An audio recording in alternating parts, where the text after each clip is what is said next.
Om Sairam. This is Sai Satcharitra, chapter 21.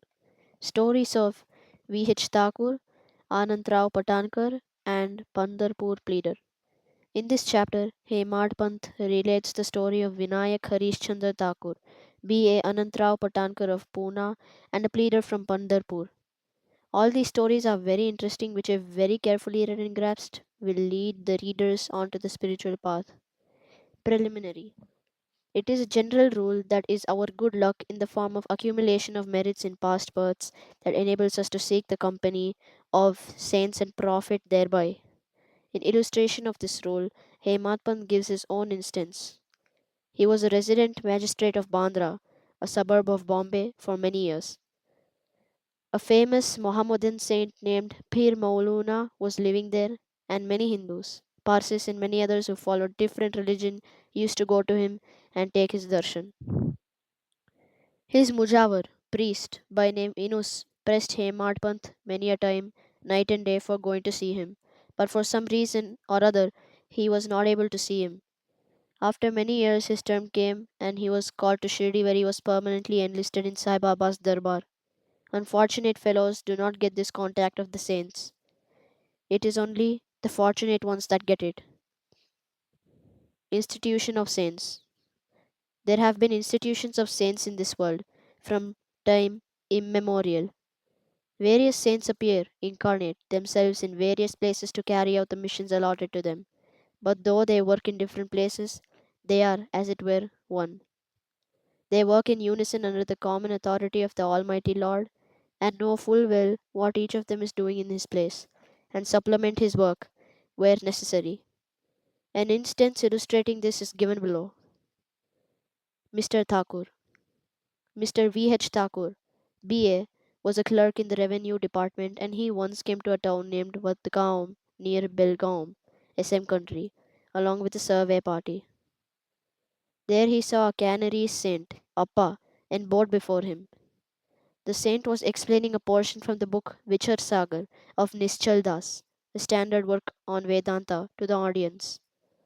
When Thakur was taking his leave to go, he said to him, "You should study this book, and if you do so, your desires will be fulfilled, and when you go to the north in the discharge of your duties in future, you will come across a great saint by your good luck, and then he will show you the future path, and give rest to your mind and make you happy." Then he was transferred to Junnar, where he had to go by crossing Nane Ghat. This ghat was very steep and impassable, and no other conveyance than a buffalo was used in crossing it. So he had to take a buffalo ride through the ghat, which inconvenienced and pained him much. Thereafter he was transferred to Kalyan on higher post, and there he became acquainted with Nana Sahib Chandorkar. He heard much about Sai Baba from him and wished to see him. Next day, Nana Sahib had to go to Shirdi, and he asked Thakur to accompany him.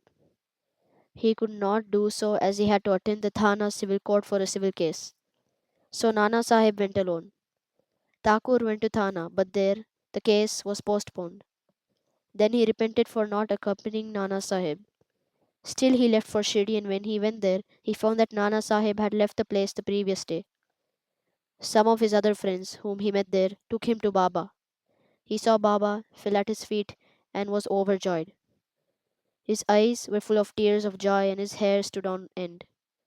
Then after a while the omniscient Baba said to him, "The path of this place is not so easy as the teaching of the Canary Saint Appa, or even as the buffalo ride in the Nane Ghat.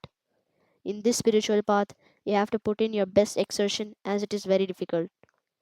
When Thakur heard these significant signs in words which none else than he knew, he was overwhelmed with joy.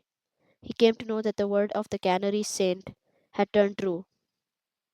Then joining both hands and placing his head on Baba's feet, he prayed that he should be an accepted and blessed guy. Then Baba said, "What Appa told you was all right, but these things have to be practiced and lived. Mere reading won't do. You have to think and carry out what you read. Otherwise, it is of no use. Mere book learning without the grace of the Guru and self realization is of no avail." The theoretical portion was read from the work, Vichar Sagar by Thakur, but the practical way was shown to him at Shirdi. Another story given below will bring out this truth more forcibly. Anantrao Patankar. One gentleman from Pune by name Anantrao Patankar wished to see Baba. He came to Shirdi and took Baba's darshan. His eyes were appeased. He was much pleased. He fell at Baba's feet, and after performing proper worship said to Baba, I have read a lot, studied Vedas, Vedants and Upanishads, and heard all the Purnas, but still I have not got any peace of mind. So I think that all my reading was useless. Simply ignorant devout persons are better than myself. Unless the mind becomes calm and all book relearning is of no avail. I have heard from many people that you easily give peace of mind to so many people by your mere glance and playful word. So I have come here. Please take pity on me and bless me. Then Baba told him a parable, which was as follows: Parable of 9 balls of stool, Navavida Bhakti. Once a Saudagar, merchant, came here. Before him a mare passed her stool, 9 balls of stool. The merchant, intent on his quest, spread the end of his dhotr and gathered all the 9 balls in it, and thus he got concentration, peace of mind. Mr. Pathankar could not make out the meaning of the story, so he asked Ganesh Damodar, alias Dada Kelkar, what does Baba mean by this? He replied, I too do not know all that Baba says and means, but at his inspiration I say what I come to know. The mare is the God's grace, and the 9 balls excreted are the 9 forms of types of bhakti: Shravana, hearing; Kirtana, praying; Smarana, remembering; Pada Sevana, resorting to the feet; Archana, worship; Namaskara, bowing; Dasya, service; Sakyatva, friendship; Atma Nivedana, surrender to the self. These are the 9 types of bhakti. If any of these is faithfully followed, Lord Hari will be pleased and manifested himself in the home of the devotee. All the sadhanas, japa, vocal worship, tapa, penance, yoga practice, and studying the scriptures and expounding them are quite useless unless they are accompanied by bhakti, that is, devotion. Knowledge of Vedas or fame as a great jnani and mere formal bhajan worship are of no avail. What is wanted is loving devotion. Consider yourself as the merchant or seeker after the truth, and be anxious and eager like him to collect or cultivate the 9 types of devotion. Then you will attain stability and peace of mind. Next day, when Patankar went to Baba for salutation, he was asked whether he collected the 9 balls of stool. Then he said that he, being a poor fellow, should first be graced by Baba, and then they will be easily collected. Then Baba blessed and comforted him, saying that he would attain peace and welfare. After hearing this, Patankar became overjoyed and happy. The Bhandarpur pleader. We shall close this chapter with short story showing Baba's omniscience and his using it for correcting people and setting them on the right path. Once a pleader from Pandharpur came to Shirdi, went to the masjid, saw Sai Baba, fell at his feet, and, without being asked, offered some dakshina, and sat in a corner eager to hear the talk that was going on. Then Baba turned his face towards him and said, How cunning the people are! They fall at the feet, offer dakshina, but inwardly give abuses behind the back. Is this not wonderful? This cap, remark, fitted the pleader and he had to wear it. None understood the remark. The pleader grasped it but kept silent. When they returned to the Wada, the pleader said to Kaka Sahib Dikshit, What Baba remarked was perfectly right. The dart, remark, was aimed at me. It was a hint to me that I should not indulge in reviling or scandalizing others, calling by names. When the sub-judge or Mansif of Pandarput, Mr. Nulkar, came and stayed here for the improvement of his health, a discussion about this matter was going on in the bar room at Pandarpur, as it ever happens in many a bar room. It was said or discussed there whether the ailments from which the sub-judge suffered were ever likely to be got rid of without medicines by merely going after Sai Baba, and whether it was proper for an educated man like the sub-judge to have recourse to such methods.